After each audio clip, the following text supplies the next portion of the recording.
এমন একটা দিন দেখতে হবে কখনোই ভাবিনি। মুহূর্তের মধ্যে যেন সব ওলটপালট হয়ে গেল। আসলে মানুষের জীবনে কখন কি রূপ নেয় কেউ বলতে পারে না। কোনো কি ভেবেছে এরকম একটা দিনও দেখতে হবে? ভাবলেই যেন গা শিউরে ওঠে। আসলে মুহূর্তের মধ্যে এরকম কিছু ঘটনা ঘটে যাবে কেউ কল্পনাও করতে পারে না। আসলে বলে না, আল্লাহ যা নসিবে লিখে রেখেছে তাই হবে, নসিবের বাহিরে কেউই যেতে পারবে না। সেটারই প্রমাণ করে দিয়ে গেল। সকালে ভালোই গেল, কিন্তু ফেরত আর এলো না। অবশ্যই বুঝতে পারছেন কি কথাটা বলতে চাচ্ছি। Milestone school, Dhaka Uttara. স্কুলটাতে এরকম একটা দুর্ঘটনাটা মেনে নেওয়া যাচ্ছে না। কত মার বুক খালি হয়ে গিয়েছে। ভাবলেই যেন গাটা শিউরে ওঠে, এতটা কষ্টদায়ক। আসলে যার সন্তান গিয়েছে সেই কিন্তু সেই বেদনাটা বুঝবে। এমন একটা কষ্টদায়ক একটা মুহূর্ত। তারপরও অনেক মানুষ সেখানে ভিডিও করেছে, কিন্তু কেউ তাদেরকে সাহায্য করতে যায়নি। প্রতিটা জিনিসের মূল্য তারা বৃদ্ধি করে দিয়েছে। এরকম একটা দুর্ঘটনায় কেউ পাশে না এসে তারা নিজের ব্যবসার লাভ খোঁজা শুরু করে দিয়েছে। পানি, ডাব সব কিছুর দাম তারা বাড়িয়ে দিয়েছে। চিন্তা করেছে এখন হয়তো তারা দ্বিগুণ দামে বিক্রি করতে পারবে। এটা চিন্তা করে নাই একটা শিশু কতটা ব্যথায় কতটা কষ্টে কাতরাচ্ছে। এই অনুভূতিটা হয়তো কারো মনে আসে নাই। আর যারা ভিডিও করেছেন তারাই বা কেমন মানুষ। এমন একটা সময় বাচ্চাদেরকে দ্রুত হসপিটাল না নিয়ে তারা সেখানে ভিডিও ধারণ করছে। তারা নিজেরা ভাইরাল হওয়ার জন্য এইসব করছে। আরে যার মার সন্তান এরকম অবস্থায় আছে, সেই মা বোঝে কতটা কষ্ট। একটা মা ছাড়া কখনোই সন্তানের কষ্ট কেউ বুঝতে পারে না। আসলে মানুষ কতটা নির্দয় সেটাই কিন্তু প্রমাণ করে দেয় মাঝে মাঝে কোনো কিছু দুর্ঘটনা ঘটলে আমাদের দেশে। আসলে এই জিনিসগুলা কত দিন লাগবে স্থির হতে, মানুষের মনটাকে শক্ত করে নিতে কেউ বলতে পারবে না। কারণ এরকম একটা ঘটনা ভোলার মতো নয়। যা ঘটেছে প্রতিটা মানুষের হৃদয় আঘাত করে গিয়েছে। কেউ কি ভেবেছিল এরকম একটা দিন দেখতে হবে? প্রাণটা এভাবে চলে যাবে, স্কুলে যাবে কিন্তু না ফেরার দেশে চলে যাবে, আর আসবে না বাড়ি। এই দিনটাই যে তাদের জীবনের চিরবিদায়, তারা কখনো এই জিনিসটা ভাবতে পারে না। আসলে ভাগ্যের কি নির্মম পরিহাস, মুহূর্তের মধ্যে জীবনগুলো চলে গেল। আসলে এতটা কষ্ট দিচ্ছে এই দুর্ঘটনাটা, কারণ যে মা সেই দুঃখটা বলতে পারে না। আর আমরা দূরে থেকে শুনে আমাদের কেমন লাগতেছে।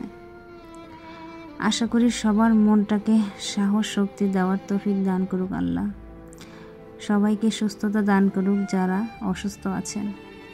আর যারা এই দুনিয়া ছেড়ে চলে গেছে তাদের জন্য দোয়াই করতে পারবো।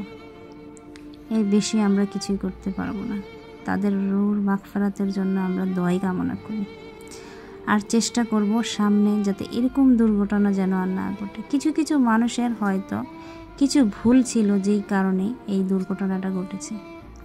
হয়তো সেটা এখন না, পরে হলেও এটা কিন্তু অবশ্যই বোঝা যাবে যে জিনিসটা কেন এরকম হলো। কিন্তু মাঝখানে দিয়ে কতগুলো মানুষের জীবন হারিয়ে গেল। আমাদের দেশের উজ্জ্বল ভবিষ্যৎগুলো এভাবে ধুলোর সাথে মিশে যাবে, ভাবলেই কেমন গা শিউরে উঠছে। ভাষা আর খুঁজে পাচ্ছি না, এতটা কষ্টদায়ক দুর্ঘটনাটা ঘটে গেল। জানি আমাদের সমাজে অনেকে আছে কিছু কিছু লাভের জন্য তারা এটাকে গসিপ হিসেবে ইউজ করছে। এটা চিন্তা করে না যে মার উপর এই কষ্টটা যাচ্ছে, সে মাটা কিভাবে নিচ্ছে এই ব্যথাটাকে। আমার ভাষা নাই সেই মাদেরকে সান্ত্বনা দেওয়ার। তবে এটাই বলবো, যা ভাগ্যে লেখা আছে আমরা তা বদলাতে পারবো না। শুধু আল্লাহর উপর ভরসা করে থাকতে হবে আমাদের। হয়তো তারা এতদিনের জীবন নিয়েই দুনিয়াতে এসেছিল, এটাই মানতে হবে। আর আল্লাহ যেন সামনে প্রতিটা মানুষের জীবনে এরকম দুর্ঘটনা যাতে না ঘটে সেই জন্য আল্লাহ যেন সবাইকে হেফাজতে রাখে এই দোয়াটাই সবসময় কামনা করি, কারণ এরকম কষ্টদায়ক মৃত্যু যেন আর কারো না হয়। কতটা কষ্টে এই বাচ্চাগুলো এই পৃথিবী থেকে তার রূহটা ত্যাগ করেছে, সেটা একমাত্র এক আল্লাহ আর সেই বাচ্চাগুলো বলতে পারবে। কতটা কষ্ট পেয়েছে তারা। একটা মানুষ সাধারণত একটু গরম ভাব পেলেই সহ্য করতে পারে না, সেই জায়গায় আগুনে ঝলসে গেছে তাদের চামড়াগুলো। কতটা না কষ্ট পেয়েছে তারা। তাদের এই দৃশ্যটা দেখে আসলে নিজেকে কিভাবে যে কন্ট্রোল করেছি একমাত্র আল্লাহই জানে। কতটা কষ্ট তারা পেয়েছে, আর কতটা বাবা মা নিজের সন্তান হারা হয়েছে। তারা কি আর রুখে দাঁড়াতে পারবে জীবনে? এই সন্তানের মায়া কি ভুলতে পারবে? কখনোই না। যা ঘটেছে তা কি দুঃস্বপ্ন মনে করে ভোলা সম্ভব? সেটাও নয়। জীবনটা এমন একটা পর্যায়ে চলে এসেছে, এই সন্তানবিহীন বাবা মাগুলো কিভাবে তার জীবনটা পরিচালনা করবে একমাত্র আল্লাহই জানে। তবে তাদের দুঃখটা ভাগাভাগি করার মতো হয়তো কোনো মানুষ তাদের পাশে হয়তো থাকবে না, কারণ আমাদের দেশের মানুষগুলো হচ্ছে স্বার্থপর। তারা নিজের স্বার্থ নিয়ে ভাবে।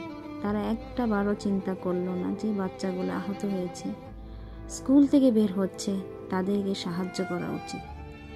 সাহায্যের জন্য কেউ এগিয়ে আসে নাই, কিন্তু ভিডিও ধারণ করতে অনেকেই চলে আসছে। আসলে মনুষ্যত্ব কোথায় গিয়ে দাঁড়িয়েছে? কখনো কেউ বিবেককে প্রশ্ন করেছে? বিবেককে যদি কেউ প্রশ্ন করত তাহলে হয়তো এই জিনিসটা তারা উপলব্ধি করতে পারতো সে আসলে কি জিনিসটা করলো। যারাই এই বাচ্চাদের জন্য এগিয়ে এসেছে, আমি দোয়া করি তারা যেন জীবনে এরকম কোনো কষ্টই তাদের জীবনে না পায়। সব সময় তাদের জন্য দোয়া করে যাব, কারণ মানুষের পাশে যে দাঁড়ায় সেই হচ্ছে প্রকৃত মানুষ।